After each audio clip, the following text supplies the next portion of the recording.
Hello, everyone. I'm Donna Fiducia. And I'm Don Neuen. And this is Cowboy Logic Radio.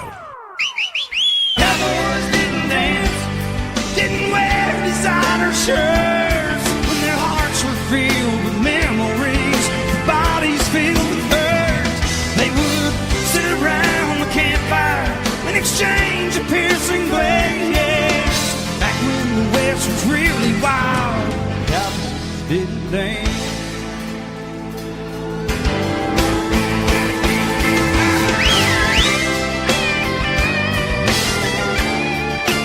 And welcome to Cowboy Logic Radio. Good evening, ladies and gentlemen. Me llamo Donaldo Neuen. You're practicing your Hispanic lingo for our first guest? That's not Hispanic lingo. That's Spanish. It is? Donna. Could have fooled me. El Fiducio. You have the worst accent imaginable. But it is again, not. When you A lot of people tell me that I could be considered like Mr. International. I don't think so at all. But when you speak, you even in English, you basically Me have no llamo accent. Donaldo Neuen.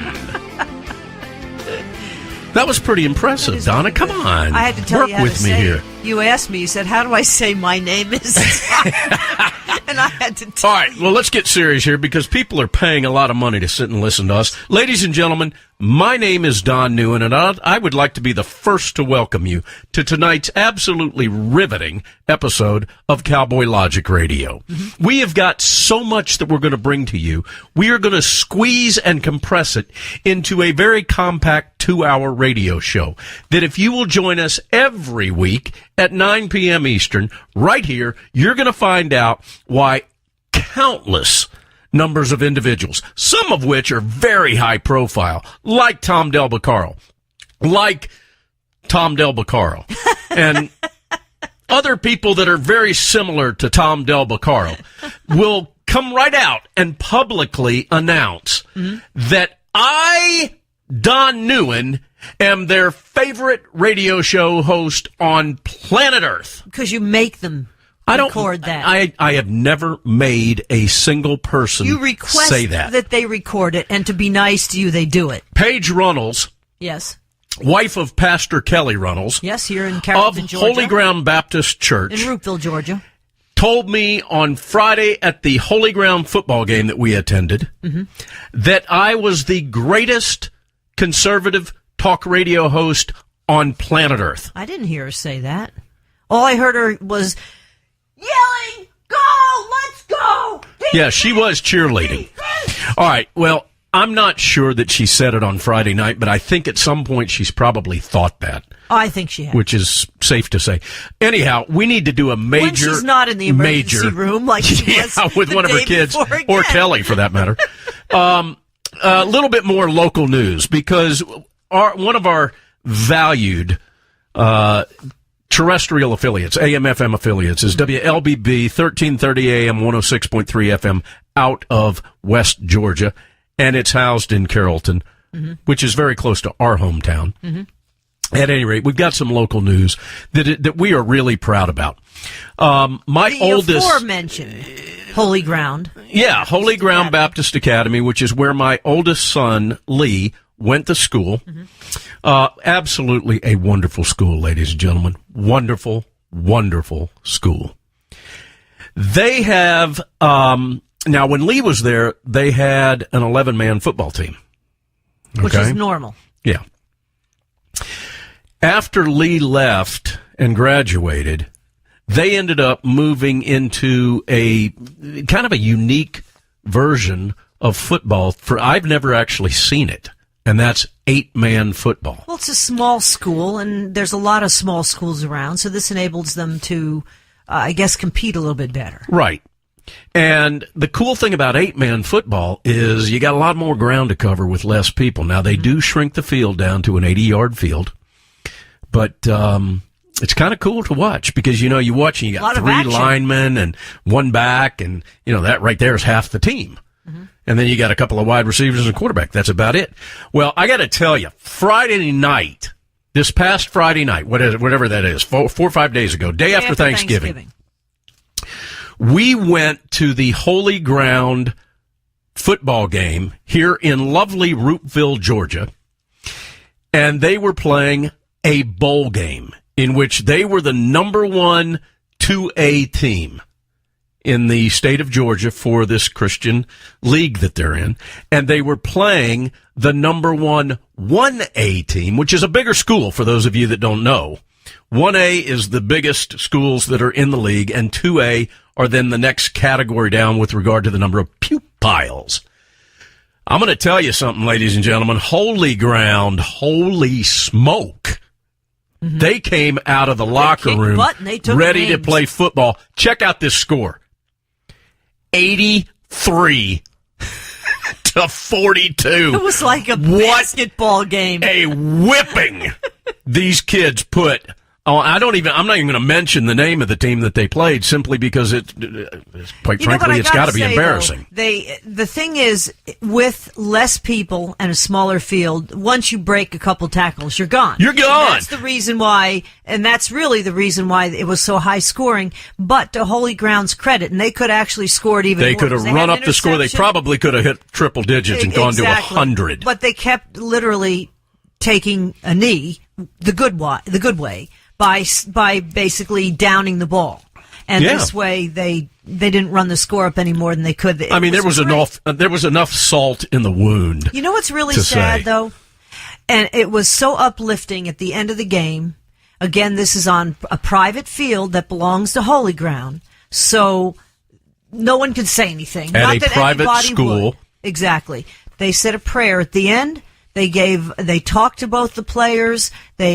All the players, and they congratulated them. Game well played. Everybody, shook hands at the end. And I found myself, in light of what's happening with the NFL, thinking to myself, who's the idiot that's going to say something now against this? But, of course, nobody did because... Nobody did, and nobody will. But if you have to think about it now, and that's wrong. Because these kids are taught the right way. These kids have class from both sides, and it was really heartening to see. I would venture to say they could have had more people if they played at the Falcons field than the Falcons if I'm not did. mistaken, I believe the overall attendance at the Holy Ground football game on Friday night exceeded some of the National Football League attendance records that are not being set whatsoever. Normally we get into news topics and stuff like that, and we will, ladies and gentlemen, but I need to brag a little bit about Holy Ground Baptist Academy. And this goes back to 2009, if I'm not mistaken, 10, when Lee started there. He graduated in 2012. He played basketball, baseball, and football for Holy Ground. Now, we're going to just talk about football, but what I'm about to tell you all has to do with all of the sports, whether it's girls softball, baseball, basketball, volleyball, football, whatever whatever sport it is. One of the things that's just absolutely wonderful is what Holy Ground does with all sports. But let's talk about football. The first thing that they do, nobody ever kneels during the national anthem. You didn't even think about it. You wouldn't even think about it. Yeah. These kids wouldn't think about doing that. The second thing that is absolutely phenomenal, and Donna, you and I took part in this for the 2 years that Lee played ball there. After every game, this is what you were talking about a minute ago. After every game, both teams, all coaches, and the stands emptied. Yep. And the parents for both teams go out onto the field. And they meet at the 50-yard line, where in this case the 40-yard line for 8-man. And there is a post-game prayer that takes place. Yep. Each of the teams recognize each other. They mix in, and you got guys that are putting their hands on the shoulder pads of the opposing team, and they pray, ladies and gentlemen. They say a prayer thanking God for no injuries, no serious injuries. Clearly there are injuries. And the fact that they were there playing ball as Christians. Yep. And I got to tell you, ladies and gentlemen, for 2 years, Donna and I went to these games, and we sat in the stands, and then we went out on the field, and we were part of this. And I'm telling you, I've seen kids that were born again on a football field after a football game, whether they won or lost. And that is a beautiful thing. Those of you that are in West Georgia, those of you that are listening on the internet worldwide, you've got a little Christian school by the name of Holy Ground Baptist Academy in a little town, a little farming community called Roopville, Georgia. Mm-hmm. And God bless them. Yeah, it really is good. Now, on the other hand, I'm still Don Neuen, ladies and gentlemen. Back to you, Donna.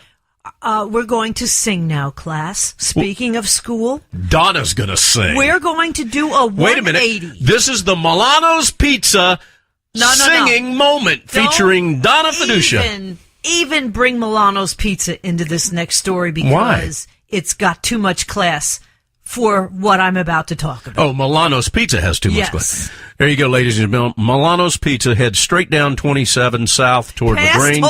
Past Holy Ground Baptist Academy and Roopville, Georgia, and go have the most wonderful Italian food in all of West. How's this for a local radio show?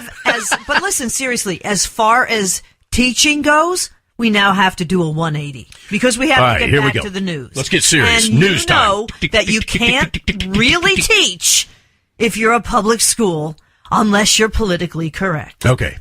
Okay, class? I feel like Sister Mary Ellen. Do I have to participate in this? Class? Do I participate in this? Donna? Yes. The Canadian... Do I participate in this? Sort of. Not really, because I haven't given you the list. Oh, okay. Unfortunately. Is anything required of me? No, but you could kind of hum along because you'll know the tune. Okay. Okay? Okay. Here we go. The Canadian Elementary Teachers Federation of Ontario, Canada, has the latest acronym for the LGBT whatevers. Are you ready here? What is a whatever? What is it? Like a eunuch? You're going to find out in a minute. Oh, okay. This is elementary school. This is for elementary school kids. Okay? That's like people that are 7. I don't know half of the stuff on this list. Is some of this vulgar? No. But we are going to sing it now. Are you ready, class? I don't even know what song it is. Here we go. Okay. It's the alphabet song. Politically correct. Okay. L, G, G, B, D, T, T, T, I, Q, U, A, P, P. Here we go. I don't get it. L, G, G, lesbian, gay, genderqueer. B, bisexual. D, demisexual. That's a new one on me. What the demisexual? Demisexual. Is that Demi Moore's cousin? I have to scroll down through the list to find out what that means. Demisexual. Oh, boy. I'm amosexual. Here we go. Demisexual. Donna. Amosexual. Amosexual. Ammo, not aminal. We'll have to put that toward the end. Okay. So that would be LGGBDTTTIQUAAPPA with the amosexual at the end. But a demisexual, this is a new one. Let's get out the ever-expanding queer dictionary to figure this one out. A demisexual is a person who does not experience sexual attraction unless they form a strong emotional connection with someone. Well, gee, that's what you should do anyhow. Yeah. I'm sorry. Okay, that's the D. Where am demisexual. Okay, now I have TTT. Amazing. Transgender, transsexual, two-spirit. Okay, what's that third one? Two-spirit. Two-spirit. I have to load more. Is that like a demisexual? Oh, my goodness. How exciting. It's another category no one on earth has ever heard of. This one is complicated, dear ones, for sure. You have to be a Native American. And smoking a lot of peyote can only help to understand what the heck what is peyote? Spirit what is peyote? I have no idea. But you got to smoke it to be on the drudgery report. What kind of sexual is this? This is the two-spirit. Okay. Oh, like Pocahontas. It appears to be a third gender not yet discovered by science and only found in the Native American community. Like, hey, maybe Paige majors. Runnels, because she's a Seminole fan, would know what is it called? A two-spirit? Yes, a two-spirit. Okay, again. Why does Paige Runnels keep coming up in this? Because she's a Seminole fan. Anyhow, The next one is intersex. This is the very rare condition that we used to call hermaphrodite, where a child is born with both. Why are we talking about this? Things. This is for elementary schools up in Ontario. Well, that's Canada. Everybody knows how screwed up things are in Canada. So that's intersex. The Q and the next Q are queer and questioning. I guess you can kind of figure that one out. People who still have to decide what they are. To be straight then or not to be straight. That is the questioning. Is asexual, and then allies, supporters of the LGBTQ WTF community. and then there is... Don't worry, ladies and gentlemen. You've only got 7 more minutes of this. I have no idea. First of all, ladies and gentlemen, I had no idea. I had no idea that Donna Fiducia was going to be doing this. And this is great because I've almost got her to the point where she's laughing uncontrollably. I got 2 more left. Pansexual. Just a more confusing way to say bisexual. Pansexual? Yes. And polyamorous. That's the last one, okay?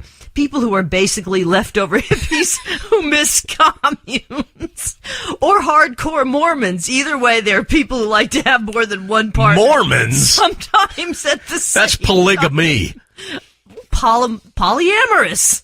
It's kind of the same. I guess so. Wow, ladies and gentlemen, wasn't that fascinating? That is the LGGBDTTTIQUAAPP. Politically correct. Elementary School Teachers Federation, what they're teaching kids up in Ontario. Soon coming, I'm sure, to a public education system somewhere. All the more in the reason States. for anybody in West Georgia to get in their car tomorrow and go pre-register their kids at Holy Ground Baptist Academy, don't you think, Donna? Really? And on your way home, go down to Milano's Pizza, and maybe you can go over to Shot Spot and buy a gun. Yeah, then you definitely wouldn't be part of that LGGBDTTTIQUAAPP community. And you could stop by our friends at Georgia Deer Farm and buy something. Some kind of a farm implement. You buy a tractor. Our friend, over there, we can buy tractors, horse feed, all kinds of stuff. Georgia Farm. Ladies and gentlemen, this is Don Neuen, and I would like to welcome you to the West Georgia Hour. Yes, Georgia Deer Farm. Boy, Steve Braddock's going to be happy with us, don't you think? Now, the only thing is that scares me is as this goes, so goes usually, what's the first state in the union to do something as stupid as what I just did? I would say California. There you go. That didn't take you long. So let's hope this is not the case, but as the saying goes, so goes California, so goes the rest of the country. Well, this is another thing that is already happening in California, folks. Let me guess. Hold on. Let me guess. John Conyers is going to leave Michigan and become a senator in California. No.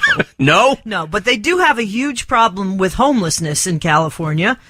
And no kidding. Oakland, California Mayor Libby Schaaf said that residents should essentially give their spare bedrooms to people in need. Oh, that's very communal. California, don't you think?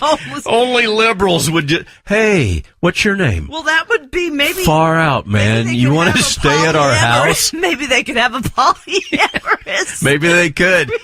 relationship. And they could be demisexual. But you know what? I guarantee you, there's nobody in California that's got an 8-man football team that's going to score 83 points in a bowl game for the championship of the entire state. They wouldn't even have a football team. California does have this homeless problem. Again, it's skyrocketing, and this is serious. It's 10 cities, but this is so ridiculous. Libby Schaaf. All right, hold on a second. Hold on, Donna. Hold on. Hey, far out. Like, what's your name? Play along, Donna. Libby Schaaf. Okay, hey Libby, you look to be homeless. You know, my 2 wives and I have an extra bedroom. Would you like to far out, move in with us, Libby? We could have a polyamorous relationship. We could, and we could have demisexuals over. Far out, California. So Libby says, quote, give up that Airbnb, fix up that back unit, and Airbnb. offer space to people in need. Oh, hey, come on, move in with us. We've got an extra closet. I'll tell you what scares me. And gosh, I hope a year from now I'm wrong. but this tax thing that Trump is trying to push through, whether you like it or not, you know what's this gonna is happen? going to make people from states, high Like tax that. states like California and New York and New Jersey, do exactly what I did. Move down to Georgia. We don't want any more here. Can we close the Mason-Dixon We line? need to build a wall around Georgia. Yeah, really. Build a wall that actually works. And the thing is, though, seriously, I think that's going to happen. This tax thing is a disaster. I don't even get into that. No, By I the don't way, even want to get into that. Might be an LBG QRS TUV moment. It really is. Then you have this other thing. What do LBGTs drive that are like SUVs? Subarus with lots of bumper stickers. on the Coexist. back. Coexist bumper stickers. All right, ladies and gentlemen, thanks for hanging in there. You only got a minute and 50 seconds. Illinois Democrat Mr. Open Borders Luis Gutierrez is not going to seek re-election. I Yes, wonder why, there Donna. is a God. Maybe he has an Al Franken in the closet. He might have an Al Franken. Hey, you know, that's what we ought to start naming all these scandals. If you've got any like skeletons in your closet, got let's an Al refer to Franken in you your got an Al closet. Franken hanging in your Or a closet. Conyers. Yeah, or a John Conyers. Oh my God. Hey, how about John Conyers? No, seriously, ladies and Is gentlemen, he this is 400 years old? How old is he in he's dog years? close to being 100 years old. No, he's 88 years old. Here's the deal with John Conyers, What is ladies and that in gentlemen. dog years? This guy has been in politics. He's been in Congress for over a half of a century. This was supposed to be 12 years and go back to your It's like farm. a part-time deal. 2 years if you're a Not congressman. careers. But this is a guy that after being in Congress for over a half a century shows up and has people come into his office while he's wearing his underwear. Mm-hmm. That in itself is highly nauseating. Donna, we got to go to break. Tell us about the serious part of the rest of the show. Well, he's actually a lot of fun, but he does have a serious thing he wants to get across, and that is Julio Rivera, who, like me, is a reformed Democrat. He refers to himself now as the Conserva-Rican. We'll be talking to Julio Rivera after the break, and then a gentleman by the name of John Crawford, and those in the bus business know him as Bones. We're going to talk about the healthcare situation that he had after a major bus accident, and then we'll be talking to Jessie Jane Duff, 20 years USMC gunnery sergeant. She's going to be talking about women in the military. It's all coming up next on Cowboy Logic Radio. Holy Ground Baptist Academy Stallions, 83-42. Let's go to break now. Cowboys didn't dance, didn't wear designer shirts. Their hearts were filled with memories, their bodies filled with hurt. They would sit around the campfire and exchange a piercing glance. Back when the West was really wild, cowboys didn't dance. When cowboys didn't dance, didn't wear designer shirts. When their hearts were filled with memories, their bodies filled with hurt. They would sit around the campfire and exchange a piercing glance. Back when the West was really wild, cowboys didn't dance.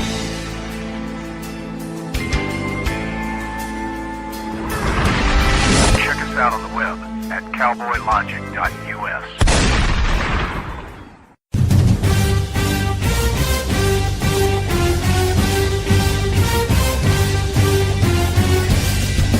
This is Don Neuen, co-host of the Drive Time Sit Rep. Join me as I call in to my intel analyst, Denise Simon, for my daily situation report, or Sit Rep, the Drive Time Sit Rep. Check talkamericaradio.us for more information and show times. Hi, this is Michelle Malkin from CRTV.com, and you're listening to Talk America Radio. Hi, this is Ron Phillips, Air Force veteran and owner of Talk America Radio and talkamericaradio.us. Ladies and gentlemen, I feel compelled to tell you that Don Neuen, co-host of Cowboy Logic Radio, is my favorite talk radio host on planet Earth. What the heck? Read it, Ron. Read it now. Not Rush Limbaugh, not Sean Hannity. Oh my God. Read it. Not Mark Levin, not Laura Ingraham, but Don Neuen. Catch Don Neuen, the world's greatest, most talented, most well-articulated. Read it. Read it. Most Word for passionate, word, Ron. educated and mind-stimulating talk show host on the entire surface of the earth. Every Tuesday night at 9 p.m. Eastern, right here on Talk America Radio. Perfect. Thanks, Ron. All right.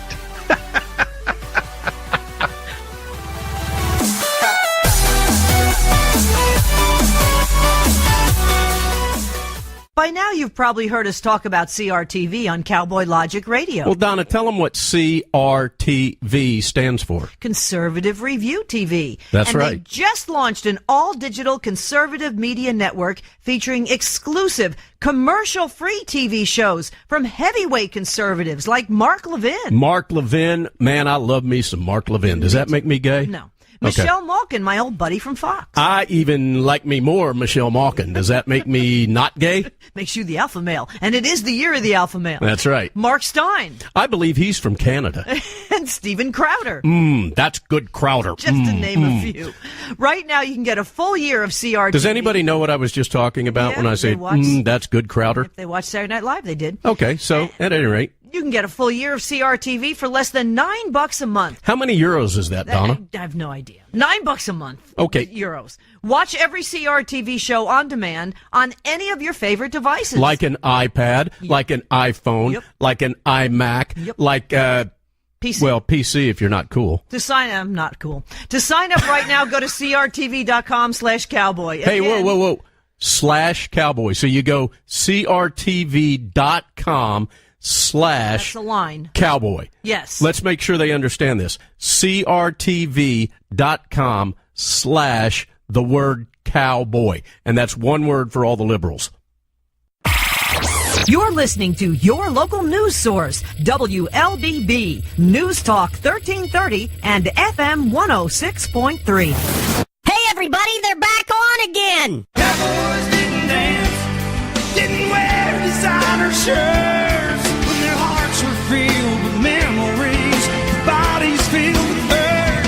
They would sit around the campfire and exchange a piercing glare. Yes, back when the West was really wild, cowboys didn't dance.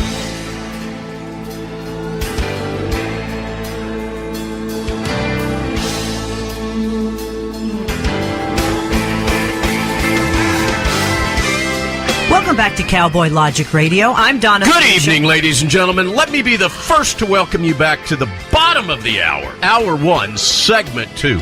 You know, Donna, segment 2 is always like the time in which it's, I got to get serious about what I'm doing. I got to put on my game face. Can't be the serious. Mr. Funny guy. Can't be the colorization guy. So let me start off, ladies and gentlemen, by just saying, Me llamo Donaldo NEUEN, ladies and gentlemen, and welcome back to Cowboy Logic Radio. Back to you, Donna. You are so politically incorrect. It's just not funny. It really is. Why do you say that? Because our guest is Julio Rivera. So you have to listen. Do your Julio and I go way back. We go way back. This is your first time talking with Julio, but he and I go back to the schoolyard. Stop, God. We do. He's so bad. I kid you not. Actually, it's Julio's first time on Cowboy Logic Radio, and it might very well be his last at this point. There's absolutely no way that will be the case, because Julio brought up schoolyard before I did. That's true. He's definitely got a sense of humor. Julio, if you were Italian, I'd say you sound just like me, because you're a Reformed Democrat. You live in the New Jersey area. Now you're a firebrand conservative with common sense. I think we are joined at the hip on that one. You have written insider columns on Newsmax. You write for Right Wing News and Politichicks. Find his stuff on reactionarytimes.com. Julio Rivera, welcome to Cowboy Logic Radio. That was an incredible setup. I don't know if I can top that. Buena vida, but I'm very happy to be here. You guys are fantastic. A lot of energy. I'm just going to try to match you guys here if I can, possibly. Buena vida, my friend. Buena vida. If I can. Don is so bad. Buena vida, my friend. He has the worst accent. He really does. No, it's that every time I try to impress anybody with any type of a Mr. International vibe that I've got going on, especially when it involves speaking Spanish, I end up sounding like frickin' Ricardo Montalban. Exactly. you know what I was thinking of? Corinthian leather. As you were doing that. There you go. Define Corinthian leather. Yes, Fine indeed. Corinthian leather. You know what? All you needed was a little midget yelling the plane. That's and it would right. have been perfect. Gosh. Seriously, you transported me to Fantasy Island, which was like nothing like what I just came from, but for a You're in brief New second, Jersey. I felt That's like I not was there. fantasy. All right, well, wait a minute. Let's go there. Let's go to Puerto Rico because and now it's time to really put on the Yeah, we serious really need game to get face serious here. because there's a multifaceted angle to what's going on in Puerto Rico. You've obviously got the devastation. You've got just unbelievable personal sorrow and tragedy that's taken place, and God bless all the people that are down there that are seriously still and will be for a long time struggling. The multifaceted side of that is that it was an extremely corrupt place. bankrupt. The government was absolutely corrupt. It was Exactly, going yeah. bankrupt before Maria. You know, and you've got liberals that are saying, "Oh, you know, Trump's not doing enough," including a friend of Donna's who takes a yacht down there with food, Yeah. and can't get into the harbor. Well, the reason, and he won't even acknowledge the reasons that he couldn't get into the harbor, but we'll let you get into that. Tell us the real about what happened, what is happening, and what you think will continue to happen in Puerto Rico. Okay, listen, Puerto Rico is horrifically affected by systematic corruption. And this is something that, and we talked before we actually came on, and you were mentioning Hurricane Irma.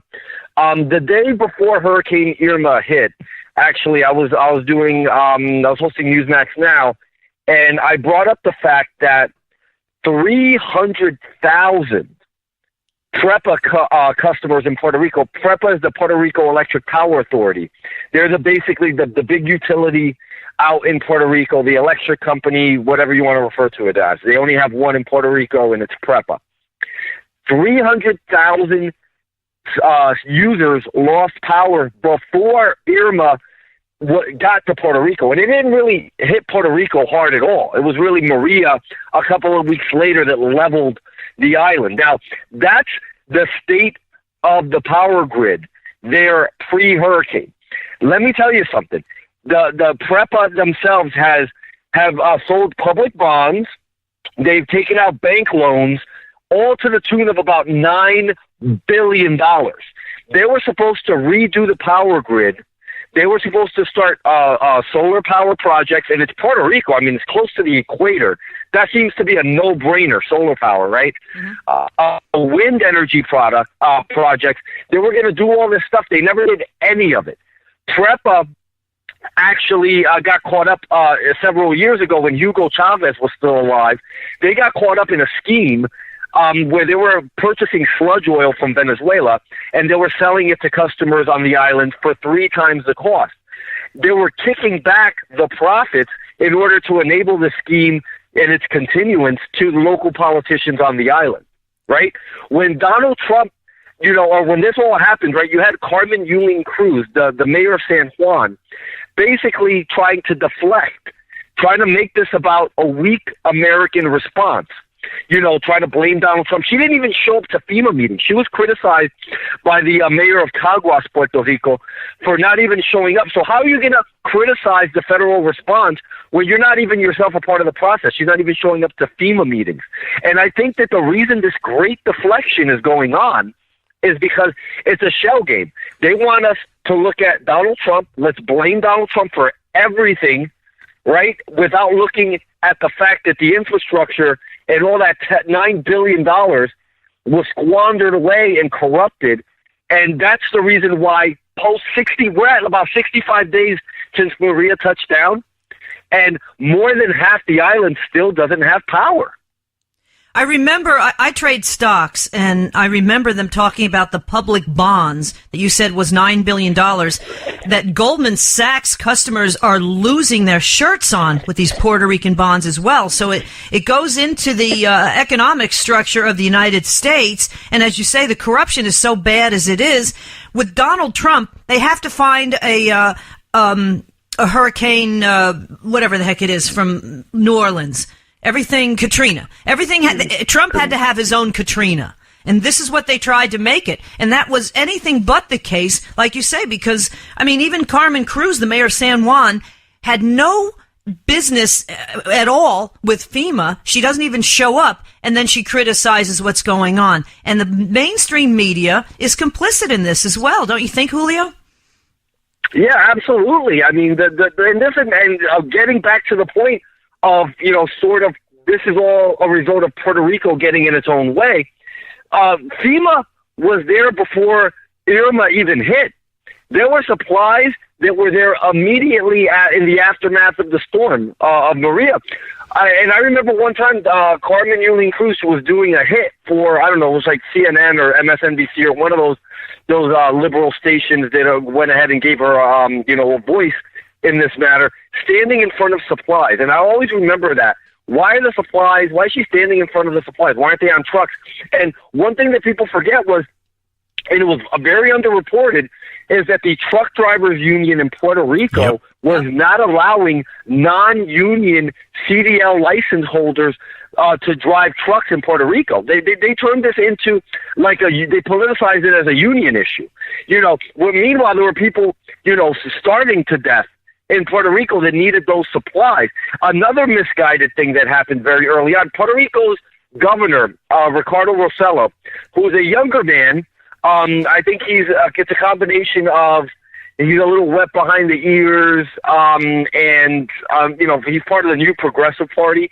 So I think that tells you a lot about probably what he believes anyway. But he instilled or put in this a curfew from 6 p.m. in the evening till 6 a.m. in the morning. So for 12 hours in the day, you couldn't deliver supplies. I mean, what kind of logic is that? So you're not going to let trucks on the road, and then you're going to allow the truck drivers union to kind of bully, these non-union drivers to they can't get on trucks and deliver supplies to people. And there's areas in Puerto Rico, and this is something that I learned while I was there, that are still inaccessible by road, like the roads are knocked out, or there's trees down and still hasn't been cleaned up.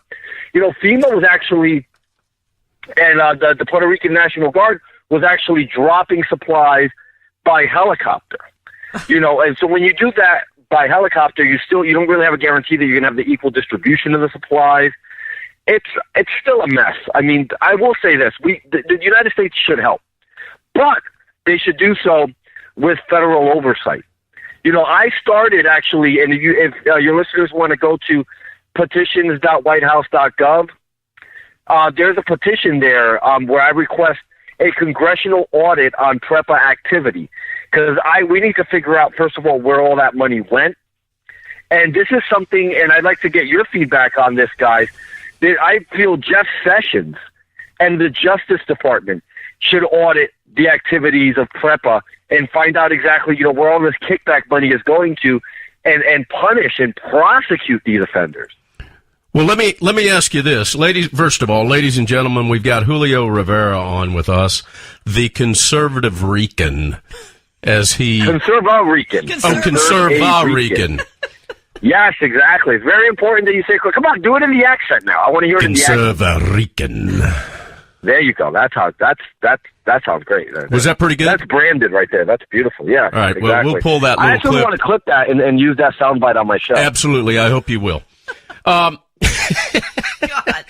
love this guy. I love this guy. I could do a show with this guy, and it would just be, we'd probably get kicked off the air the first week we were on. Exactly, and the FCC would be all over that. Oh, like white on rice. Oh, was that racist or what? Racist. All right. Let me ask you this, Julio. What exactly is the United States federal government, and you mentioned Sessions just a minute ago, coming in and playing a role in this. What are the limitations that we can do? I mean, Puerto Rico is not a 51st state. What are we allowed to do? Where are we overstepping boundaries? Where have we already overstepped boundaries and shouldn't be doing anything?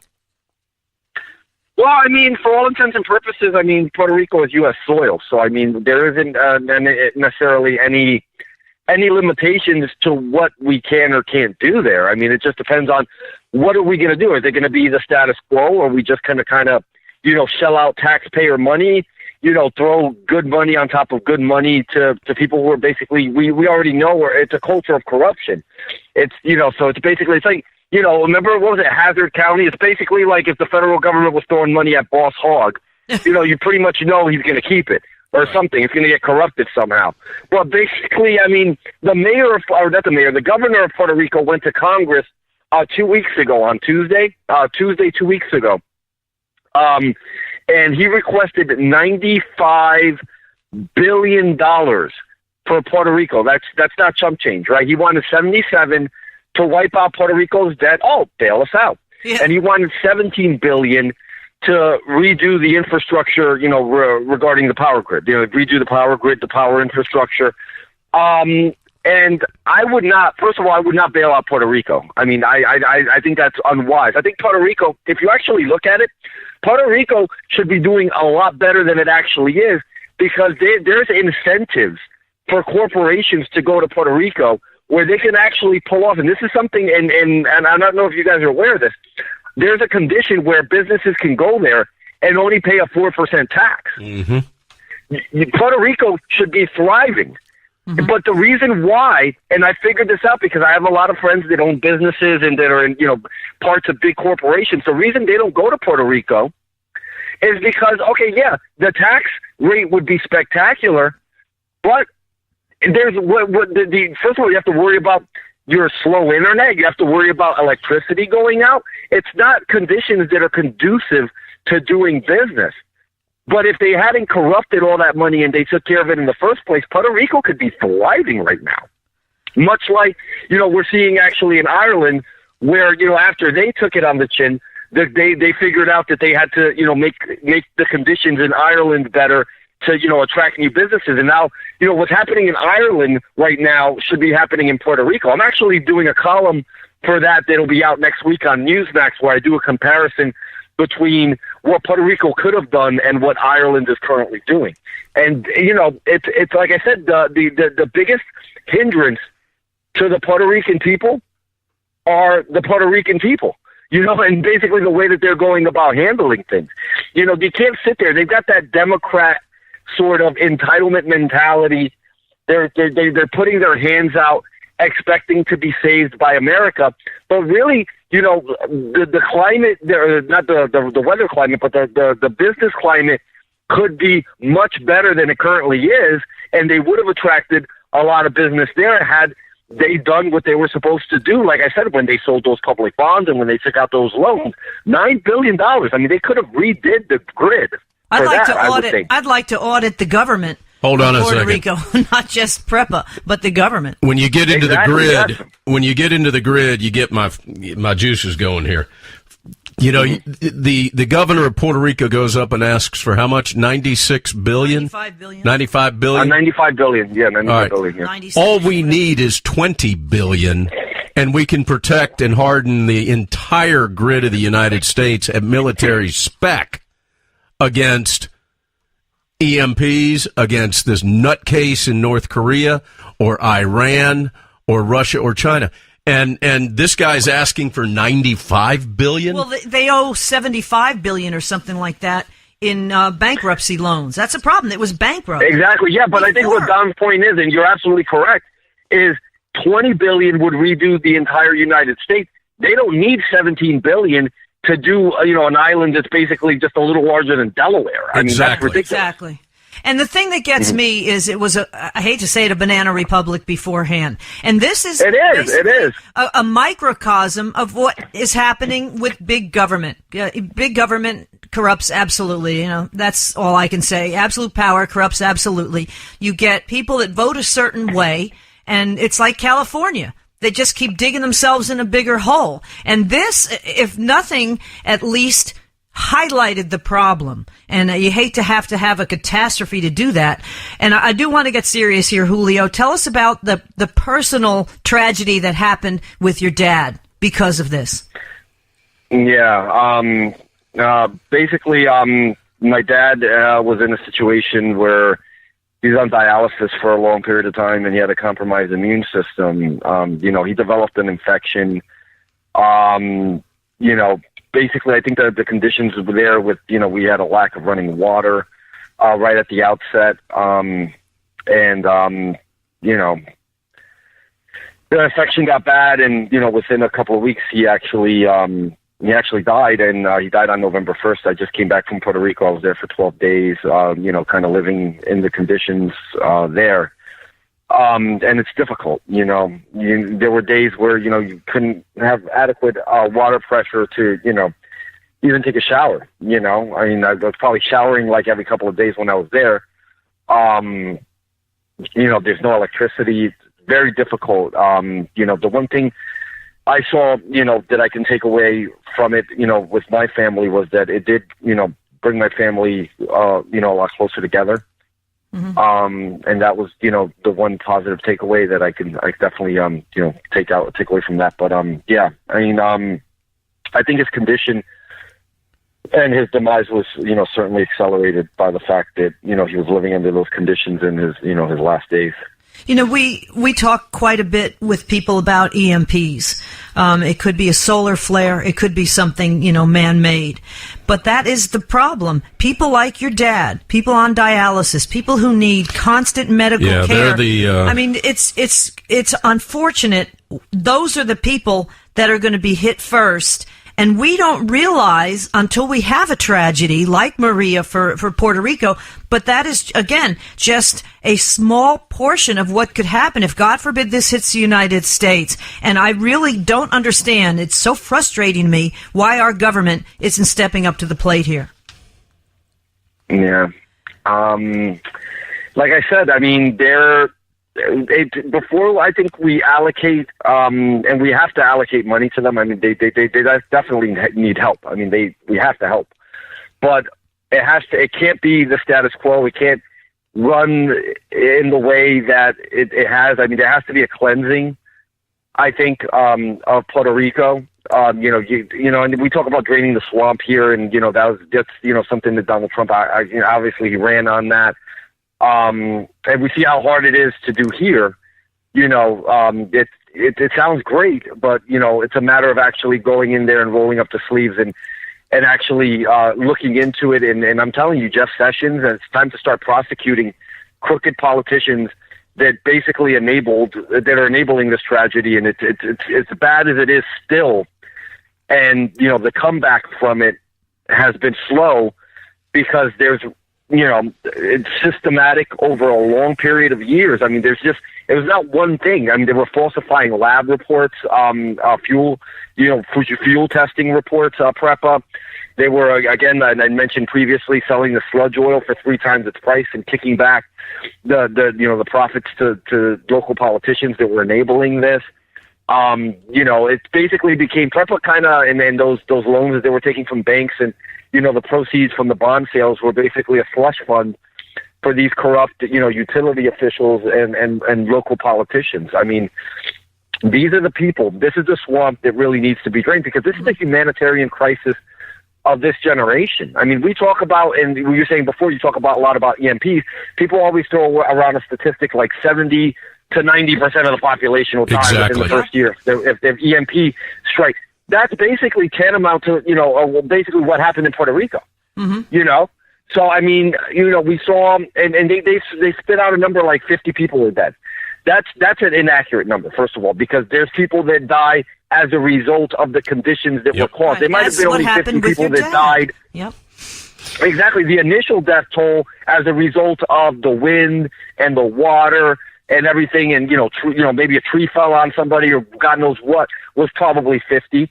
But up to now, you figure people that are dying because of the conditions. You got hospitals that are running off of generator power. There's a lot of medical facilities that have had to close. They haven't been able to serve customer or patients rather, because they just don't have the electricity to do so there. Yeah. And they throw around 40%. Let me tell you something. Where my parents live, it's a very urbanized, very commercial area. Barceloneta, it's known as Little Barcelona. It's actually one of the more booming cities in Puerto Rico, and the business is closing left and right. You can't. There's a giant outlets there that they have all the major stores and all the major brands and retailers that we have here in the United States. There, that which is important, critical to that local economy. Well, you gotta wonder when the gangs are going to set in and actually try to take over that country. And in a way, they already have. It's so corrupt. Julio, we've got about a minute left. I want to hit you with a question, and I'm going to ask it in a very agnostic way, and that is, should Puerto Rico become the 51st state? I've had wavering, opinions on this over the last couple of weeks, with what had happened. My knee jerk, and I'm going to go with my gut here as a conservative, I just think it's a money pit. And until Puerto Rico takes care of itself, until they drain that swamp, so to speak, and they start doing the right things with the money that they have, I don't see how it contributes positively to our economy. Like I said, because of that, those tax conditions, those special tax conditions, they could do very, very well, and they could take care of themselves. But again, they'd have to create an infrastructure, and the business conditions there would have to be, conducive to business and attractive to corporations to go there. But maybe down the road. But as of right now, I'd say no. Well, Julio, we kidded at the beginning of this interview, but our condolences to you and your family, and the tragedy that you had to suffer with your dad losing his life really at the hands of what happened in Puerto Rico because of the lack of clean water and good electricity and good health care after Maria. But again, you highlight the fact that it was not great beforehand. And I think the United States needs to wake up. The people of Puerto Rico need to wake up. And Julio Rivera, it's time for a cleansing. Yeah. Just like he said. To drain the swamp in Puerto Rico as well as right here in D.C. Folks, Julio Rivera, find him at Right Wing News, Politichicks. You can also find him on the, your moniker is Conserva-Rican, which I love. You just can't get better. Find him at reactionarytimes.com as well. Also, the insider columns on Newsmax. Your latest column is the congressional obstruction of the Trump agenda. So you write about all kinds of stuff. And Julio, your angle and what you've lived, very similar to mine, really, starting out as a Democrat, becoming more of a conservative Republican with common sense. It's something that's needed, I think, to preserve our great country. And Julio Rivera, thank you so much for joining us here on Cowboy Logic Radio. God bless you. Thank you so much for having me. God bless you too. All right, coming up next, we are going to talk about health care and a huge problem a friend of ours had after a very serious accident. And we'll be talking to Jessie Jane Duff, 20 years USMC, a gunnery sergeant, talking about women in the military. It's coming up next, all on Cowboy Logic Radio. Cowboys didn't dance, didn't wear designer shirts. Their hearts were filled with memories, their bodies filled with hurt. They would sit around the campfire and exchange a piercing glance. Back when the West was really wild, cowboys didn't dance. When cowboys didn't dance, didn't wear designer shirts. When their hearts were filled with memories, their bodies filled with hurt. They would sit around the campfire and exchange a piercing glance. Back when the West was really wild, cowboys didn't dance.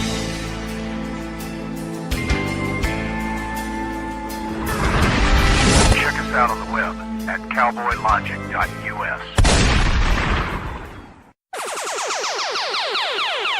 Hello, everyone. I'm Donna Fiducia. And I'm Don Neuen, and this is Cowboy Logic Radio.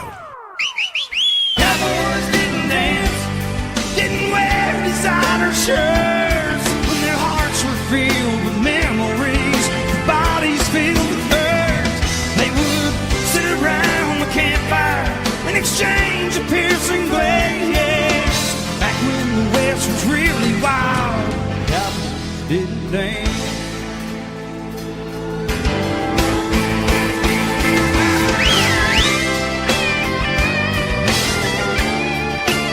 Welcome back to Cowboy Logic Radio. I'm Donna Good Fiducia. evening, ladies and gentlemen. My name is Don NEUEN. And let me be the first to welcome you back to this third and riveting. See, when you walk on me, that's not good, Donna. Didn't you learn anything from watching Sean Hannity or watching Greta Van Susteren or watching Judge Jeanine Pirro? Yeah, they walk all over their guests. They say the same thing over and over again.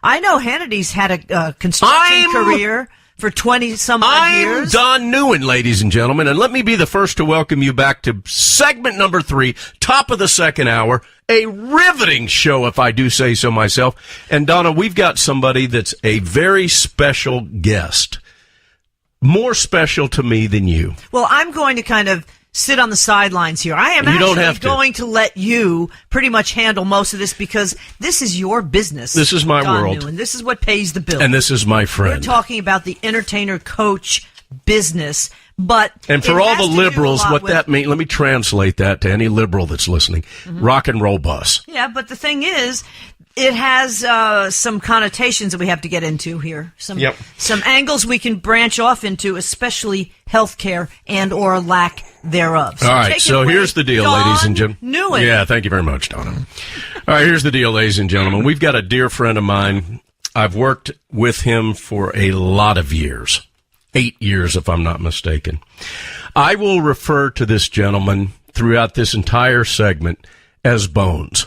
His nickname, his industry, everybody in the rock and roll industry, pretty much rock and roll industry, but definitely the rock and roll bus industry knows Bones. And they know Bones as Bones. They don't necessarily know him as John Crawford. John Crawford, my buddy Bones. Welcome to Cowboy Logic Radio, buddy. Hey, guys. Thanks for having me. Absolutely. All right, now, for those who I need to set the stage, Bonesy, on what's going on here and what's happened to you, and I'm going to do it very quickly. Back a couple of years ago, I got a phone call one weekday morning that Bones had been involved in the one thing, pretty much, the horrific moment that any of us that have driven rock and roll buses, or for that matter, buses, fears. And that was that Bones basically ended up plowing into the back end of a fixed object, or at least a stopped object. And the ramifications of this really, really serious accident was epic in our industry on a number of levels, and we've only got about 23 minutes to discuss this, so we're not going to be able to get into everything that we'd like to talk about on this.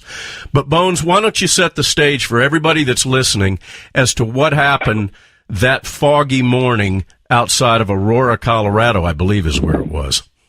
Yep, exactly where it was. We were coming from Lawrence, Kansas, headed to Denver. And it was your typical night. It was cold, but it's just your typical night. Nothing out of the ordinary, other than the fact that when the sun started to come up, it got really, really foggy. I mean, like, so foggy that I literally dropped my speed down from 70 miles an hour down to 45. Now, as a bus driver, you don't think about the bad things that happen. You just know that you got to get from point A to point B, and you got to tell him manner to get there. You don't think about what could possibly go wrong because that's a negativity. You don't think about it. You just, when there's fog, you drive slow, but you continue to drive. You know, I never heard of stopping in fog. So as I was driving through the fog, it got to a point where it was so bad that you couldn't see anywhere where you were going. And within literally seconds, I saw a fixed object, which was a semi, stopped in the middle of the highway, and I had no time to do anything but try to turn the steering wheel out of the way and put myself in harm's way more than the passengers. And yeah, because you tried to turn to the right, Bones? Correct. Which meant, ladies and gentlemen, for those of you that can't envision this, you know, in these rock and roll buses that the world that we live in, you don't have a big engine in front of you. That engine's in the back of the bus. And so as the driver of the bus, you've got probably 4 to 6 inches, maybe. Essentially the bumper. That's it. Yeah. That's it. You don't have a big tractor trailer front end in front of you. And you've got this massive windshield in front of you. And so, you know, this fog sets in. And I can tell you, what time did this happen, Bones? Local time. I think it was like around 6:37. It was quite early in the morning. All right. And you're also coming out of... Yeah, you're also coming out of that dreaded 2 hours roughly, at least when I used to drive, that 4 to 5, right in that range is that tough time. At least it was for me every time. You know, everybody else on the bus is asleep. I'm assuming everybody on the bus was asleep when you were driving. And you're cruising along, fog sets in, you back it down. All of a sudden, you see the back end of a tractor trailer that is stopped in the middle of the interstate. Now, correct. 45 miles an hour, for those that you can't put this into any type of you can't wrap your head around it. When you are in a vehicle that's weighing, you know, someplace around 40 to 50,000 pounds. And plus for the trailer. Yeah. So you had another probably 10,000 behind you. And you hit a fixed object at that point that weighs about the same amount of, about the same weight that you are. Physics ends up kicking in, and it's an unbelievably serious situation. Bones, what happened when you made contact? I thought it was a dream, to be honest with you. I didn't think it was real, possible that could ever happen to me. But when I did wake up from the accident, I felt my right leg bone sticking out of my leg, and I knew there was a problem right there. And I just literally went into shock mode, you know. No windshield in front of me. It was cold, started to snow, and the next thing I remember is a firefighter next to me asking me if I was allergic to anything, and then giving me a shot, and I literally didn't wake up for like 3 days after that. So I didn't really feel them carrying me out of the bus. I knew it took them a while to get me out. They were trying to put chains around the steering wheel to release the pressure off of my legs. And when the firefighter gave me the shot, that was the last I remember. I would assume they probably hit you with morphine or something like that. Something that knocked me out, whatever it was, yeah. Yeah. Let's talk a little bit about your injuries. Now, clearly, your legs took the brunt of what happened. Correct. And to put this into perspective, Bones, what was the date that this accident took place? April 17th, 2015. Okay, so we're over 2 years. Right. Are you walking on your own at this point? No, sir, I'm not. How many surgeries have you gone through? 6 so far. 6 surgeries. And you're confined to a wheelchair, and are you able to get around on a walker? Not yet, because I ended up having an infection in my foot, which took them 6 months to find the infection. One, because I didn't have the insurance that would qualify me to get the care that I needed. An MRI, you just can't go to a hospital and get an MRI without having a reason to get MRI. You know what I mean? If you had, I just didn't have the coverage to get the things I needed. So they just went the X-ray version instead of the MRI version. Which gives you nowhere near the information that they need, right? Correct. If you have an infection, an X-ray is not going to show it. All right. That's the only thing they had to offer. All right, let's talk a little bit about the insurance. And there are certain aspects of this, Bones, that you and I have talked about that we are well aware of that we're not going to get into, obviously, on a radio show. But you found out shortly after you were able to, you know, come out of the real trauma of what had happened. You found out that you didn't have the kind of medical coverage that you actually thought that you might have had, right? Is that safe to say? Yep. Well, how about this, Don? Everybody on the bus was covered except for the driver. That's right. Well, here's the deal, and I'll say this on behalf of our industry, because many of us in the industry, if not all of us, and when I say us, I mean the coach companies, we didn't realize that there was a little bit of a microscopic print in all of the insurance underwritings that we've got, in which the big $5 million policy that we all have, that's a commercial vehicle policy in our industry, doesn't cover the driver. And that's how you found it out after this accident? That's how we found out about it. We got a phone call. You gotta be kidding me. We got a phone call. It was either the same day that Bones had his accident or the next morning, in which our underwriters were asking us the following. Are your drivers covered under workers' comp? Well, yeah, if they're on our insurance, if they're on our payroll, they are. Well, what if they're not on your payroll? I mean, if the artist pays them? Yeah. So that takes them off workman's comp? If the artist didn't have it. See, all of us were under the impression that the drivers were treated just like everybody else on the bus. Yeah, but you know what happens when you assume.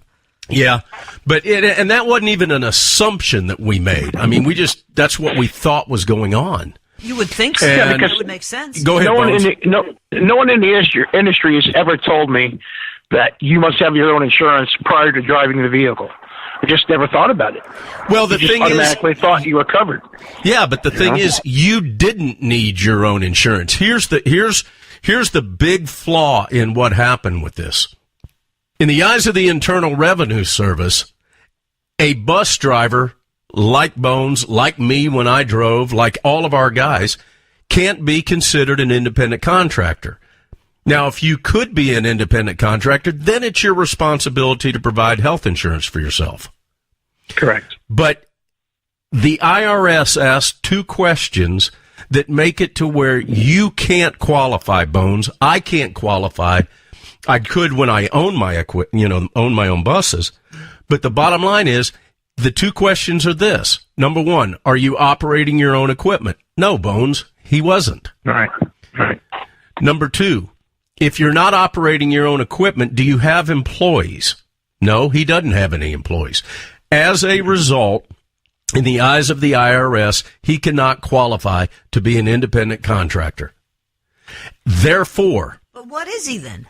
He must be an employee of someone.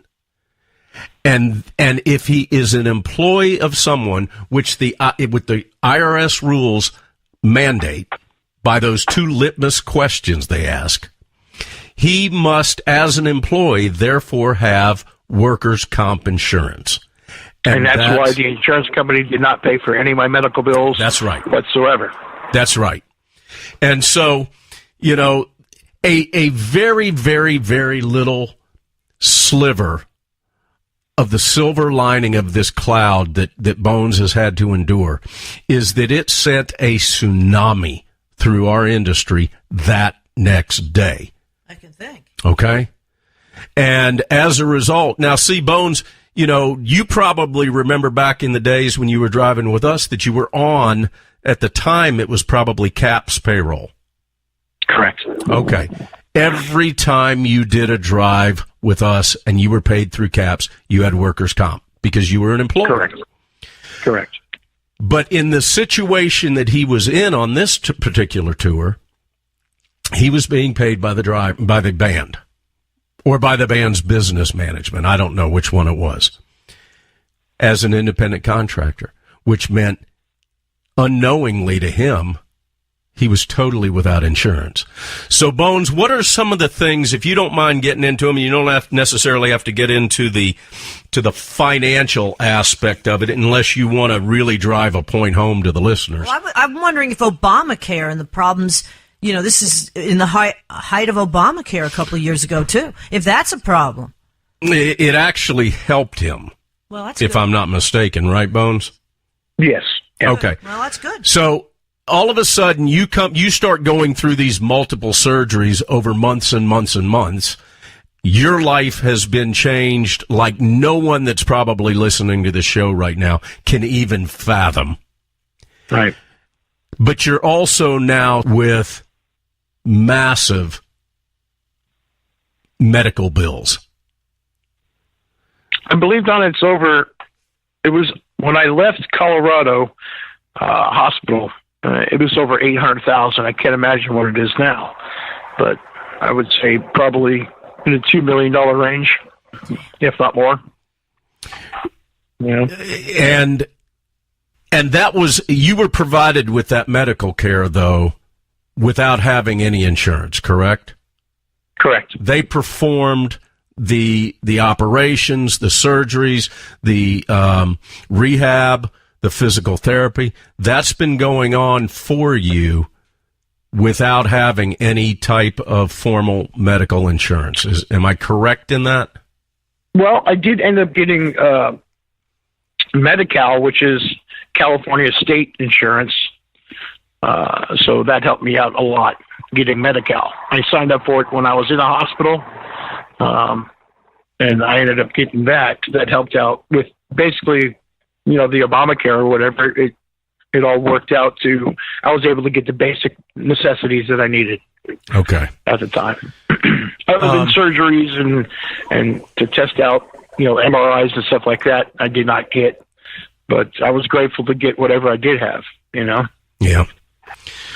Are you anticipating any additional surgeries, or have they done what they can do? They've done pretty much everything they can do.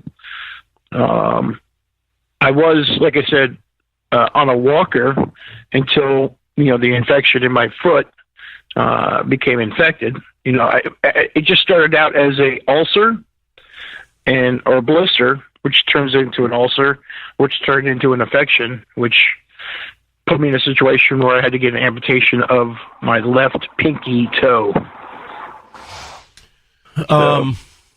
Are the doctors... Go ahead, Donna, you've got a question. I'm just wondering, is it almost like a gangrene situation? And had you had the MRI, it could have been stopped? I believe they would have known I had an infection, and they would have gave me antibiotics to kill the infection.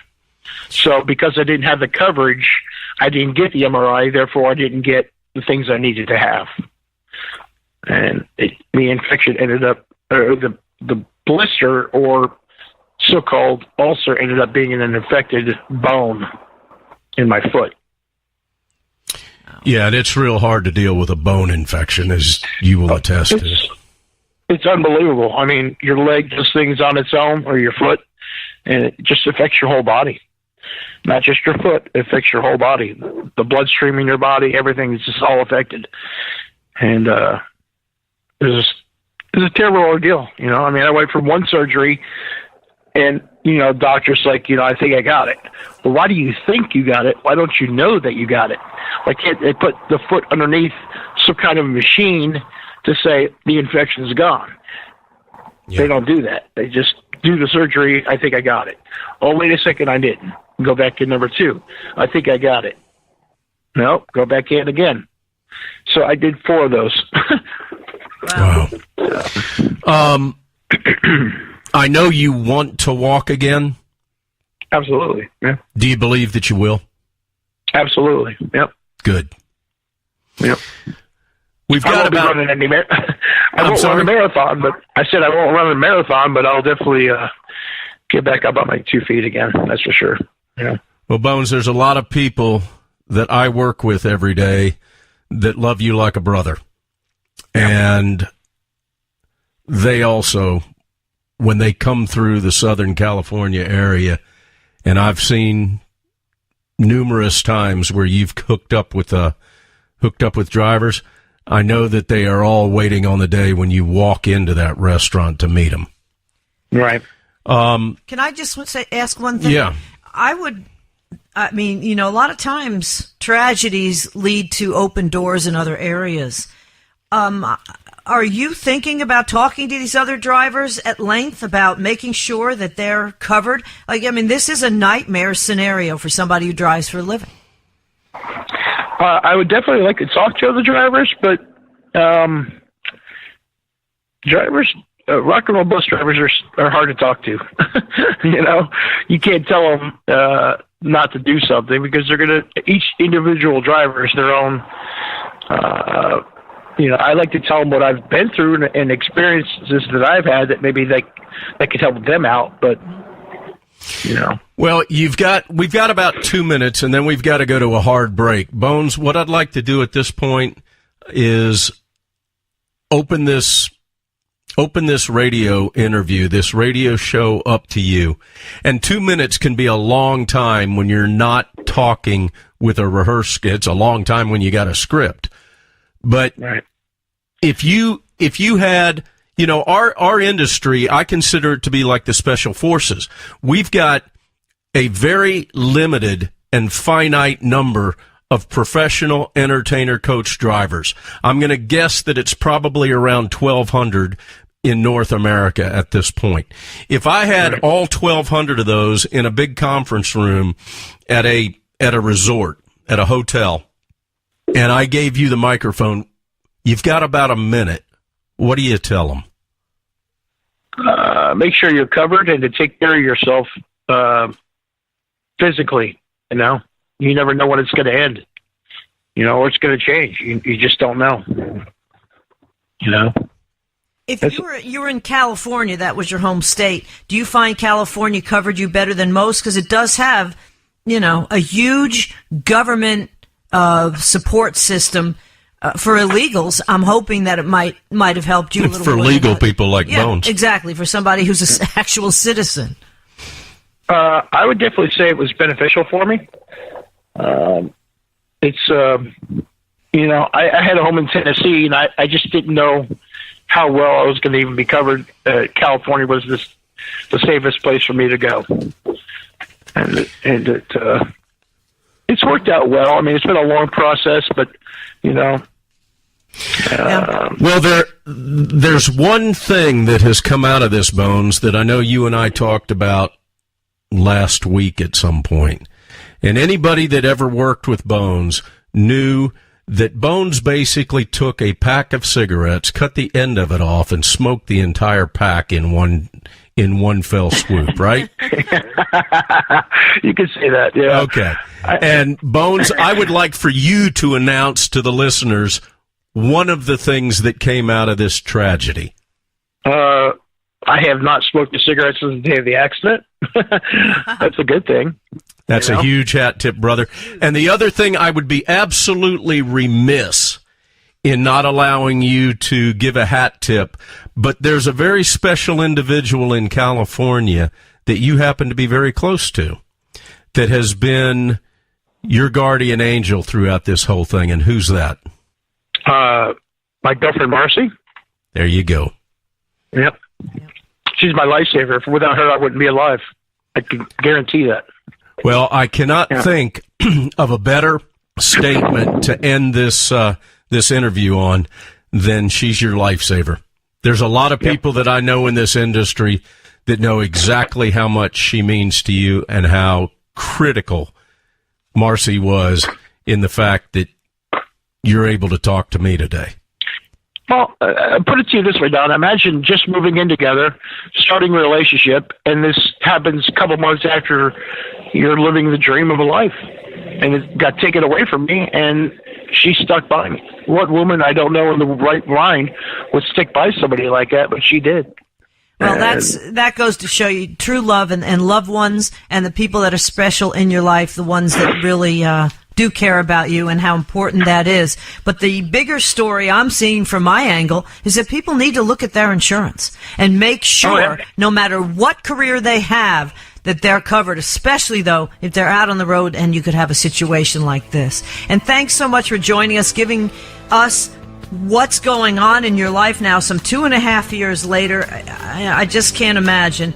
But thank God you have a good support system with your loved ones as well. Bones, thanks again for joining us here on Cowboy Logic Radio. Thank you, buddy. Hey, anytime, guys. All right, take care. Who we got coming up next, Donna? We are going to close the show with someone who has 20 years of service in the USMC. That is one Jessie Jane Duff talking about women in the military, among other things, coming up next on Cowboy Logic Radio. Cowboys didn't dance, didn't wear design.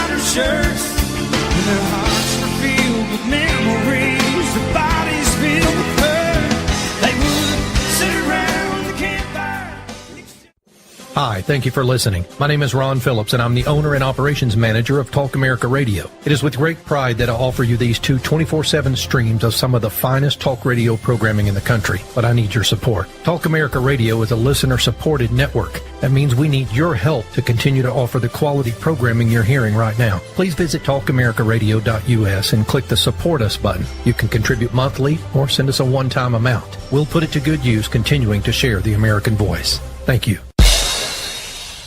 This is Denise Simon, host of the Denise Simon Experience. When I'm not debating with Donna Fiducia about politics, I listen to Cowboy Logic Radio. Why, you ask? Because outside of my blog, founderscode.com, and my own radio show, the Denise Simon Experience, Cowboy Logic is by far the most entertaining and informative radio show on planet Earth. Plus, Don makes me feel guilty if I don't listen to his radio show every week.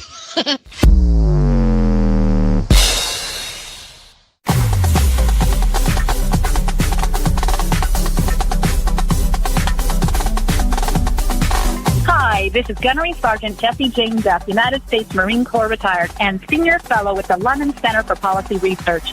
Ladies and gentlemen, I feel compelled to tell you that Don NEUEN, co-host of Cowboy Logic Radio, is my favorite conservative talk show radio host on planet Earth. Not Rush Limbaugh, not Sean Hannity, not Mark Levin, not Laura Ingraham, and not Donna Fiducia, but Don NEUEN. Catch Don NEUEN, the world's greatest, most talented, most well-articulated, most passionate, highly educated, and mind-stimulating talk show host on the entire surface of the earth every Tuesday night at 9 p.m. right here on Talk America Radio.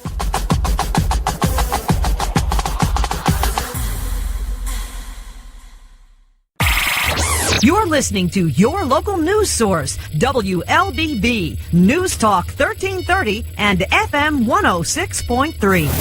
Hey, everybody, they're back on again. Cowboys didn't dance, didn't wear designer shirts. When their hearts were filled with memories, bodies filled with hurt. They would sit around the campfire and exchange a piercing glare. Back when the West was really wild, cowboys didn't dance. Welcome back to Cowboy Logic Radio. I'm Donna Fiducia, along with Don NEUEN, and our cleanup batter, our cleanup hitter for the final segment of Cowboy Logic Radio is someone we'd love to have on the show. We've only had her on once before, and it's got to be done more often. And that is Jessie Jane Duff. Jessie, we love you. London Center for Policy Research Senior Fellow. And she is also a retired gunnery sergeant, 20 years of service in the USMC. Gotta love that. And I know, Jessie, you don't like to toot your own horn, but I'm going to. 3 Navy and Marine Corps Commendation Medals, 2 National Defense Medals, and other awards for excellence during active duty in your 20 years of service. Jessie Jane Duff, welcome back to Cowboy Logic Radio. Oh, thank you so much for having me. My medals are pretty insignificant compared to what most Marines have. I'll be very honest. I really was not much of a hero of anything. I just pretty much really enjoyed being on active duty, and I think it's something that's an honor to claim the title Marine. I think any Marine out there knows that it takes great heroism in the Marine Corps to earn something beyond what I've got. So thank you. Well, I have to be honest, Jessie, that, ladies and gentlemen. Oh, yeah. I'm Don NEUEN, and I'd like to welcome you back to Cowboy Logic Radio. Let me be the first to do so. Oh, I heard you're part of this show, Don. Somebody mentioned that to me once. Good point, yes. Now go back into your little corner there's a little mouse that appeared the other day, and that little mouse told me that Lieutenant Colonel Bill Cowan idolizes you. No way. Way. Yes, way. No way. Wow, he's got to raise his bar. But that's was he drinking when he said that? He might have been. No. He's a good bud, and I gave him a call the other day, and I said, "We're going to have Jessie on." And he goes, "Oh man." Wow, that's impressive. There you go. He just likes, you know what it is. He likes the candid, straight talk, and you can't do 20 years on active duty and be anything less than that. You know, it's a little overwhelming for most civilians because they're not used to somebody being rough around the edges and not really wanting any accolades. Just go in, take the hill, and plant your flag and move on. That's pretty much my approach to everything. And you don't get that a lot out here. Out here you see a lot more of grandiose theme and celebratory of look at me, look at me, look at me. And you and 5 million other people are all doing the same thing. It's just, you know, for us as Marines, it's take the hill, you know, win the battle and move on. Just, you know, don't try to stand there and rejoice, because that's how the enemy comes back and gets you again. Just keep moving. They hit you while you're rejoicing, right? Exactly. Just keep moving. And, you know, if you don't thrive on a lot of celebratory moments simply because you then get disappointed when they don't come. So when you do have them, it's usually something spectacular. And the Marines, that's why we're so known for going way above and beyond for our birthday. And this year we celebrated our birthday on November 10th, 1775. And we all look pretty good for our being well over 200 years old. So that's like our big deal every year. And then we honor those. We have to do so many ceremonies as it is. When people retire, when there's an award given, we definitely have had our share of ceremonies. So at some point we're kind of done with it. We're happy to just march on and fade away, as they would say. Well, hopefully the fading away will never take place, because I got to tell you, the respect that Donna and I have, having not served in our military, for our military and for our veterans, both active and retired, is beyond words, Jessie.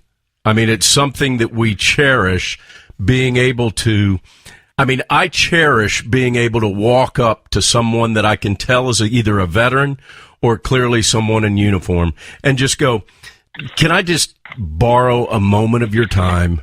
Because on behalf of my family, I just want to thank you for devoting your safety, your security, your time away from your family to the liberty that my family enjoys. Mm-hmm.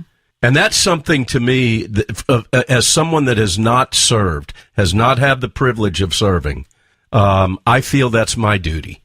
Just like you felt it was yours to serve. Yeah. Well, we all serve for different reasons. Ultimately, though, you have to love this country to do it, because there's other opportunities and options out there. I had posted on Twitter a really fabulous Black Friday video, and it was actually called Black Friday in the Marines, because that's when you meet your drill instructors in recruit training. They had this fabulous video of these recruits getting torn up by their drill instructors, and I retweeted it, and somebody actually responded, how demeaning is that to have to go through that for college money? And I just had to resist the opportunity to even respond, because I thought no man or woman is joining the Marine Corps for college money. Right. Yeah. You know, they might benefit from that, but the fact is that if that's there are other options besides joining the United States Marine Corps. There's no ambition there for the college degree when you're standing there in boot camp. You're trying to just get through the next 3 months. And I felt it was so pathetic that someone couldn't say, wow, look what these warriors do to sacrifice. Because when you're getting screamed and yelled at like that in recruit training, that actually teaches you how to handle chaos. It actually teaches you how to handle a combat situation. That panicking is not going to be the answer or the solution. So often they don't understand when they watch something like that why there is a factor of learning to stand still when there's chaos around you. And that is part of being a Marine. And you learn to try to keep your head on straight during the times when most people freak out, so to speak, because we can't afford to freak out. You know, that's the difference between life and death. That's the difference between survival. And I'm not a combat veteran. I'm obviously not in the infantry, nor do I believe women should ever be in the infantry, simply because it is one of the most death-defying jobs out there, and it requires the overwhelming superhero status to be able to maintain yourself in combat. So I salute all of those men out there who volunteered and went into the infantry, because it's the most prestigious job, in my opinion, of being a Marine, because that is the tip of the spear. To volunteer to be that tip of that spear means you're true warriors and you're truly trying to benefit this country. I was a tractor-trailer operator. I provided logistics support for the infantry and wing units meaning your aircraft and those that fly, so you got those above the ground and on the ground. And I was a critical piece to keeping the wheels in motion, so to speak, literally and figuratively.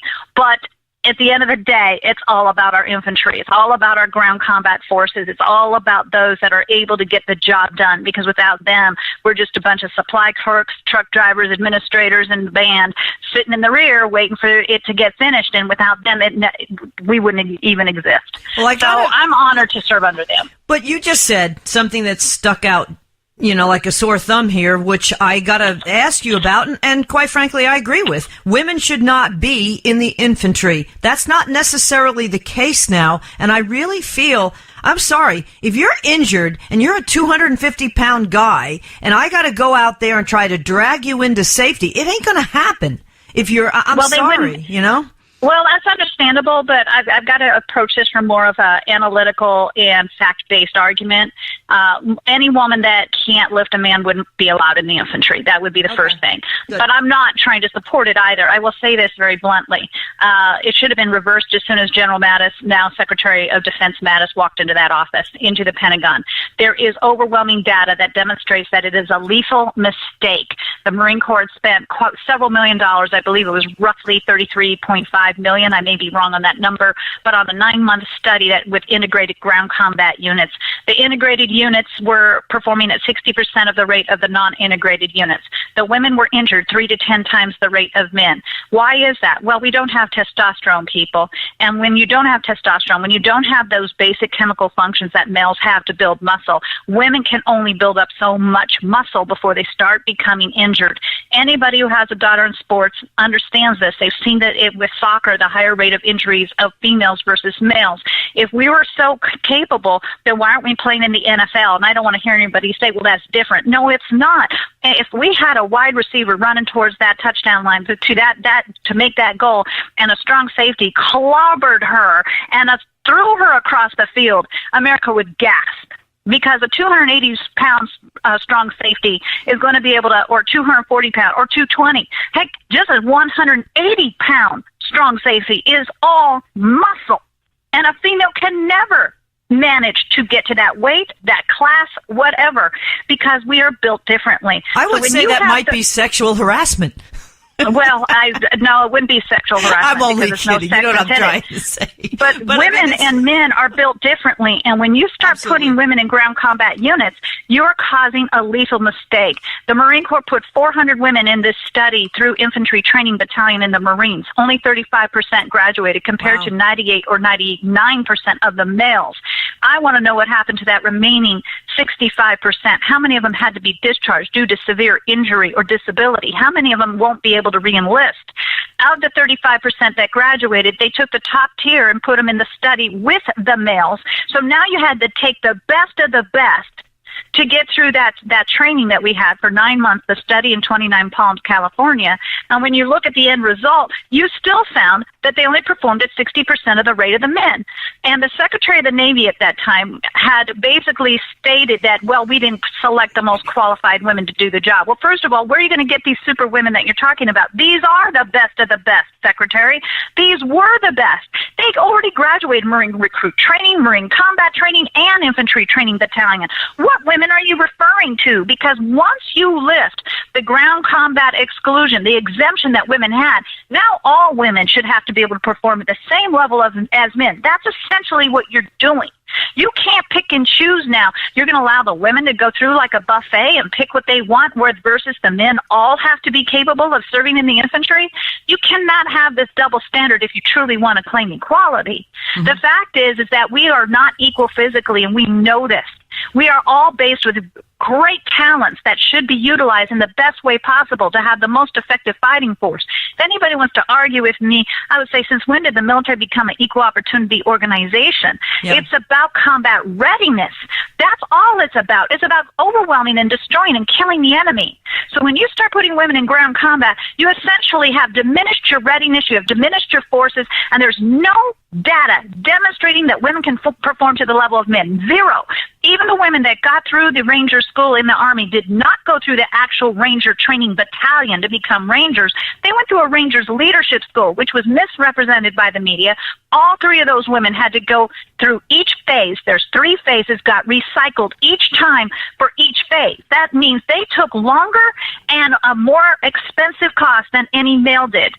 We finally have one female who graduated Officers Infantry Training School in Quantico, 1 out of almost 30 females that had attempted to get through. They did not release her name, which I was happy to see. They did not glorify it and try to turn it into something it isn't. But my question would be, how many males had to help her get through that training? Because it is not a coincidence so many women failed. Not only that, just graduating training. Oh my goodness, people, do you understand training's every day in the military? Every single day. And then in the next 4 years, how are her muscles going to depreciate? Women have higher rates of muscle atrophy. We have higher rates of hip displacement. We could go on and on with all of the medical issues they end up having. And she took a spot from a male that probably would have been more qualified to be a better infantry officer than she could ever be. It's not about your mental stamina. It's not about your integrity. It's not about your intelligence. It's about the bottom line, the physical capability to carry that weapon, to carry that pack, and to be able to shoot and perform and not break down as quickly as women are demonstrated to do. I'll just keep it very blunt. We don't even compete with men in golf. We don't even compete with men in golf. So, hey, but we're going to stick them in the infantry and go fight ISIS in hand-to-hand combat training. That's good. Smart. Very That's good. an excellent perspective. All right, well, it really is. Let me get your thoughts because, quite frankly, you are on a serious roll, and I don't want to stop you. I'm digging this. Let me get your thoughts on the transgender situation. Well, the president made the absolute right call on that. I mean, what would end up happening is the only women serving in the infantry are the ones that used to be men, because that would be the only ones that would have been capable to do the job. I find it very disruptive. And that's tongue-in-cheek humor on my part, which probably didn't come across very well because I am so serious. But at the end of the day, I have debated this profusely. I was called to go on British television multiple times because they were very pro-transgenders being able to serve, and they just could not get their heads around it. I said, you know, even the Pew Research study that had given this minimal cost for transgender surgery and left out some of the most critical timelines of expense to the military. There is a year period where a male is allowed to transition to a female before surgery. That means he gets to go into the showers, he gets to birth with, to basically share quarters with women to make sure that this is the right move for him. First of all, this is not a social studies experiment that should be done at the cost of those on active duty. No female should be taking showers with a male, and that's what the Army women were being instructed to be prepared to do. I'm sorry, that is just not even appropriate in anybody's spectrum of society. Transgenders have other issues. We have higher rates of suicide. Some studies have shown over 50% rates of suicide. How can anybody enlist in the military who has suicidal tendencies? Why are you going to put weapons in their hands? Why would you be putting somebody in there who needs consistent drug interjection in order to maintain this physical state that they are transitioning to? That is just inappropriate on so many levels. The Pew Research study left out the cost of the military, the training required, because everybody now had to go through sensitivity training for what percentage of a population. The costs were overwhelming. You can't even enlist with eczema or diabetes or flat feet, but yet you're going to put somebody in there who needs long-term medical attention. Okay, everyone, then let's just release all of this and let everybody in who has any kind of medical condition and allow the military to become a medical services agency. People with obesity should be able to get gastric bypass. People with heart disease should be able to get Lipitor. Everybody happy. Let them all in then, because you're now going to allow one group with a specific medical need and overwhelmingly deny others. The list is very long as to why they cannot be entered into the military. They don't meet the criteria based upon their mental readiness or physical readiness. Man, very simple. I love your passion, Jessie Jane Duff. Just love it. Absolutely love it. But Don had a question. Well, there are very few people, Jessie, that I sit back and just listen to for the majority of the segment. You're one of them, Pam Geller, Brigitte Gabriel, and what all three of you share is this almost immeasurable passion, like Donna said. So I enjoy listening to everything you have to say, and I sit back and I shut my mouth when greatness is in the room with me. Now, you're awesome. Now, if you recall, by the way, last time you were on our show, I promoted you. Do you remember that?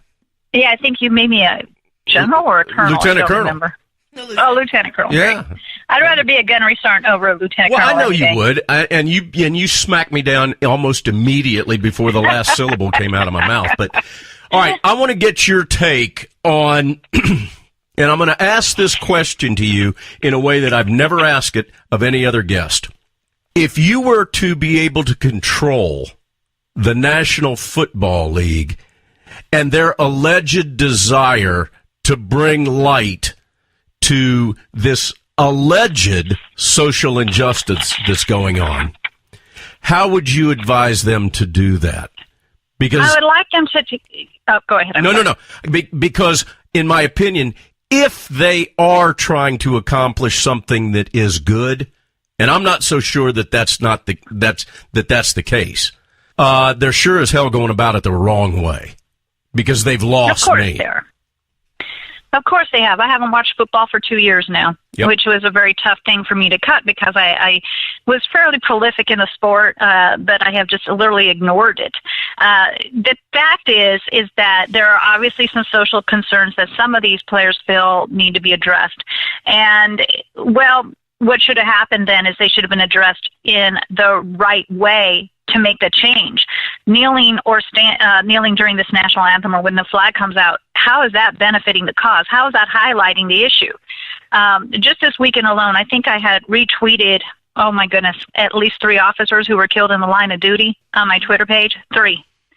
Where's that? Where is the concern for them? The men that were shot cold-blooded. One was a traffic stop, as I recall, and others that were of similar situation that really died too early. Young men. One was a rookie in Philadelphia, not even a rookie, but he was 25 years old. He was shot and killed. Another, I believe, was Texas in a pullover situation. You know, I think when you look at the data, what they're trying to argue is just not true. That what they're claiming is going, you know, there are injustices that have occurred with officers, absolutely. But when you look at the data, overwhelmingly, look at the number of officers that have been shot in the line of duty. It far surpasses, you know, the cases that have happened that have been given national attention. I would say that if you're concerned about police officer abuse, we all are. We all are. But to demonstrate it on a national stage like this, and I see veterans replying to one of these tweets saying, well, I'm a veteran. I fought for their right to protest. I fought for their freedom of speech. I wanted to go back, and I had to resist the temptation and say, so you served for the players' contract agreement. What is that called? The contract agreement that they have that allows them to do this? Because I sure as hell didn't serve for their contract. No, I didn't serve for that. I didn't serve for their right to I didn't serve for them to be disruptive in the workplace. Yeah, they would I don't be even fired. think veterans Any I don't other even think job, that they'd be veterans fired. need. Well, they're not going to be fired because their own contract and their own unions allow it, and they've set up a stage that they cannot walk back from now because they allow it. The right for free speech. Free speech is for free speech against the government. And when I see veterans responding to this, I'm thinking, you don't even understand what free speech is. Free speech isn't from your employer. Free speech isn't from being able to yell fire in a theater. Free speech is very, very restricted to a very fine definition of the government. The U.S. government cannot suppress your speech. And even still, there are restrictions. You must have in order to do a protest, you still have to go get permits. So with that said, it's an ignorant argument to tell me this is a free speech issue. No, this is a player's contract agreement that's been allowed to be abused and taken advantage of, and Roger Goodell not having the fortitude to be able to stand up to it. He could have fixed it this past year. And people say, well, it was President Trump who stirred the pot. It was President Trump who this, President Trump who did that. And they're mad at President Trump. I had a conversation with fellow friends of mine that happened to be African American, and they were basically beating up President Trump. I said, I don't care what President Trump said. They still make the decision to kneel during that anthem. And they said, well, it's not about the anthem. I said, then don't do it during the anthem. If it's not about the flag, if it's not about the anthem, then don't do it during the flag of the anthem, because your messaging is really screwed up. To tell me it never was about that, then don't make it about that. You know, I would love to see people fired, but they can't because of those contracts that they've written. And I find veterans who tell me that they fought for their freedom of speech being very ignorant and naive as to what the scope of freedom of speech entails. Because if you and I start protesting under an employer, they have a right to let us go. Exactly. That's the thing. As an employer, you have a right to fire them. Go out and do your protesting on your own time, but not in your job. And and what they're doing is they're killing the chance of future generations for poor kids to pull themselves up and actually make a decent living. In many, many cases, they're basically killing the goose with the golden eggs, what they're doing. Well, and the other thing, Donna, is this. And not many people talk about this. And unfortunately, we've only got a minute and 23 seconds left, so we're not going to be able to. So I'm going to throw something out on the table and then have to walk away from it. But if you really look at this whole situation with the NFL, you can kind of focus on one individual, Richard Trumka. Unions. And when you start doing the research with that guy and the NFL Players Union, then it all kind of makes sense as to why this thing has even gotten legs. Exactly. Yep, the collective bargaining agreement was what I was trying to remember the name of, and they've allowed this, and now they're sitting there with their head, not able to fix something. And like I said, I protested for 2 years, and along with a lot of people, because it's taken a wonderful American sport and turned it into something nasty. And if they want to take Donald Trump that personal, then they need to recognize he won. He's the president. Yeah, they refused to actually kneel before a game. Jessie, tell people how they can get hold of you. Well, they can always reach me through Twitter, Jessie Jane Duff, JESSIEJANEDUFF. That's my Twitter handle. That's probably the best way to find me and tweet to me and annoy me with something like, can you tell me, Jessie, how to join the Marine Corps? And I'll be like, oh my God, go see a recruiter, please. Really? Boy, I'll tell you, the passion's unbelievable. Jessie Jane Duff, thank you so much for joining us again here on Cowboy Logic Radio. I always like to close the show with a quote. This one from Joseph Goebbels, the Nazi propaganda minister. Quote, "If you tell a lie big enough and keep repeating it, people will eventually come to believe it." I just think that is so apropos given today's doings and goings on in our culture. Let's look at the public school system and also the reteaching and the revamping of American history. Jessie Jane, thank you so much for joining us here on Cowboy Logic Radio. Everybody, thank you so much for joining us. Find us at cowboylogic.us, talkamericaradio.us, and God bless America. Cowboys didn't dance, didn't wear designer shirts. Their hearts were filled with memories, their bodies filled with hurt. They would sit around the campfire and exchange a piercing glance. Back when the West was really wild, cowboys didn't dance. When cowboys didn't dance, didn't wear designer shirts. When their hearts were filled with memories, their bodies filled with hurt. They would sit around the campfire and exchange a piercing glance. Back when the West was really wild, cowboys didn't dance.